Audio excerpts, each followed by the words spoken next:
नमस्कार। पूर्वी की जनता, पूर्वी विधानसभा की जनता, 48 की जनता, जोहार झारखंड के लोगों को और छठ पूजा की हार्दिक हार्दिक बधाई एवं शुभकामनाएं। नहाए खाए आज और उसके बाद छठ महापर्व का पूजन शुरू हो जाने वाला है 2-3 दिन के लिए। इसके लिए सारी जनता को दिल से बधाई। और आज कहीं ना कहीं 4 से 5 दिन बाकी है इस रण क्षेत्र में जो चुनाव का बिगुल विधानसभा का बजा है। इस बिगुल में जो मैं निर्दलीय प्रत्याशी 21 नंबर क्रमांक बेबी वॉकर हमारा चुनाव चिन्ह है, मैं शुभम सिन्हा आज पूछना चाहता हूँ वो तमाम पूर्वी के बड़े बड़े नेता से, बड़े बड़े लोगों से जो आज दहाड़ मार रहे हैं और 365 दिन वो दिखते नहीं हैं लेकिन चुनाव के टाइम में आज दिख रहे हैं। सबसे पहली बारी आती है, मैं पूछना चाहता हूं भाजपा के प्रत्याशी से कि आपने जो यहां पे नामांकन किया है, क्या ये नामांकन आपकी एक ही आधार है कि आपके परिवार में लोग बड़े बड़े पद में हैं, कोई सांसद है, कोई मंत्री है, कोई गवर्नर है, कोई राज्यसभा है? ये क्या आधार होती है लोकतंत्र की?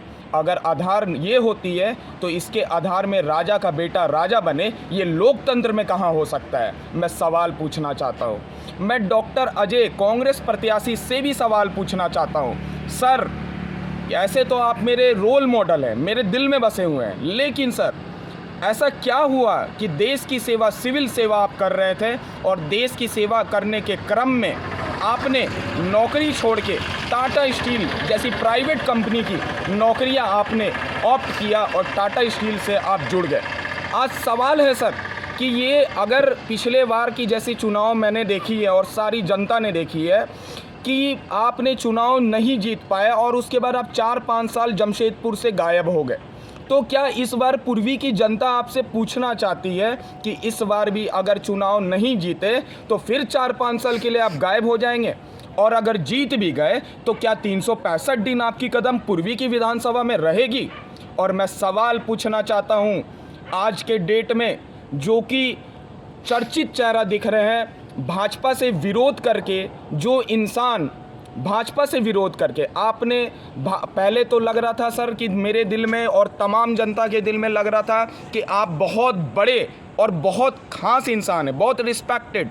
इनफैक्ट मैं भी आपकी रिस्पेक्ट उतना ही कर रहा था, लेकिन जब आपको भाजपा का टिकट नहीं मिला तो तुरंत विरोध करके आपने भाजपा से एक अपना खुद का नामांकन कर दिया। तो क्या आप जो सेवा दे रहे थे वो पार्टी के लिए थी या खुद की बिजनेस थी? जी हाँ सर, ये बिजनेस हुआ कि अगर नहीं मिला तो मैं खुद से व्यापार करने नामांकन कर लिया और नामांकन करके खुद से व्यापार करने में उतर गया। अगर जीत गया तो 5 साल पूर्वी की जनता में जितना पैसा लगाया है चुनाव प्रचार में, जितनी पानी जैसा पैसा बहा रहे हैं, वो सारा पैसा कहीं ना कहीं जनता से ही निकाल रहे हैं। यूँ तो सर बहुत ज़्यादा मेरे दिल में आपके लिए एक प्यार थी, लेकिन जब मैंने देखा कि ये एक व्यापार है तो मेरी प्यार आपके प्रति कम हो गई। मैं पूछना चाहता हूं सर आपसे कि क्या इस तरह से 2-3 सालों के अंदर फाउंडेशंस के ऊपर वर्क करके, एनजीओ के ऊपर आप वर्क करके आज पूर्वी के जनता के बीच में है, क्या आप जीतने के बाद आपका कोई लक्ष्य रहेगा या सिर्फ व्यापार रहेगा? क्योंकि व्यापारी के हाथ में अगर लोकतंत्र की ताकत आ जाए तो फिर लोकतंत्र नहीं रहता, वो व्यापार बन जाता है। ऐसी व्यापार क्यों? मैं चुनाव खुद लड़ रहा हूं, लेकिन ये लड़ने के पीछे बहुत बड़ा कारण है। आज पूरे पूर्वी में हर एक जनता कंफ्यूज हो गए हैं कि मैं वोट किसको करूं और किसको ना करूं।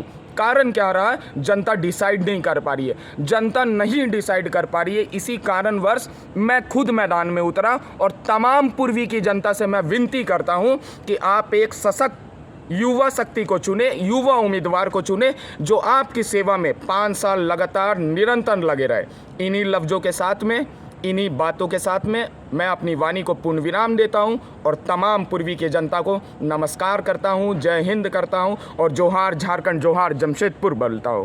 नमस्कार।